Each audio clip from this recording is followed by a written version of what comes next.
Andrei și astăzi avem un al doilea invitat. Vino aici, domnule. Și noi astăzi vom face adevăr și provocare. Hai să te vedem. Cine începe? Eu sau eu? Tu.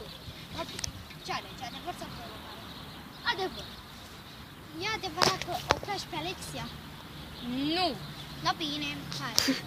Ce alegi? Provocare de data asta. Bine. Și sigur, hai să vedem ce provocări o să ne spună. Fata cu microfonul, care a întrebat aproape toți copiii de la noi din parc și din apropiere, are foaia cu provocările pentru cei doi. Și zic să-i dăm drumul. Ok, hai să vedem. Haide, începeți. No, haide să vedem. Ce provocare zici? Ia să vedem. Hai zi tu provocarea, că Alexa... Vă provoc să strigați în gura mare cine sunteți și de ce ați venit să filmați.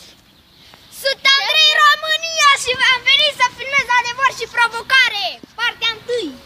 Mă numesc Alexandru și am venit să-i trag Ăstuia! Și hai să vedem. Ce alegi, adevăr sau provocare? Provocare. Ia să vedem ce a ales această fată foarte frumoasă, desigur, care o invit în oraș până la noi. Următoarea provocare este de la Cristian Dumi. Care, desigur, provocarea lui este să facă el pe Ștefan cel Mare. Și să-i dăm drumul. Ce mai fac? Sunt Ștefan cel Mare. Tu Ștefan cel Mare, ca ceva. Și Am avut 36 de bătălii, printre care doar 2 am pierdut.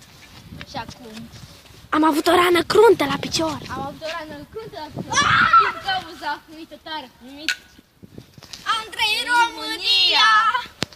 și acum mă duc să-l bat. O provocare, desigur, care mă provoacă acest băiat. Pauză, vă rog. Și ultima provocare este de o prietenă de-a mea din clasă. Și desigur mă provoacă să fac Gangnam Style. Dar pentru asta voi avea nevoie de ceva. De 2 instrumente. Futu-ți morți. După asta, o păcănit.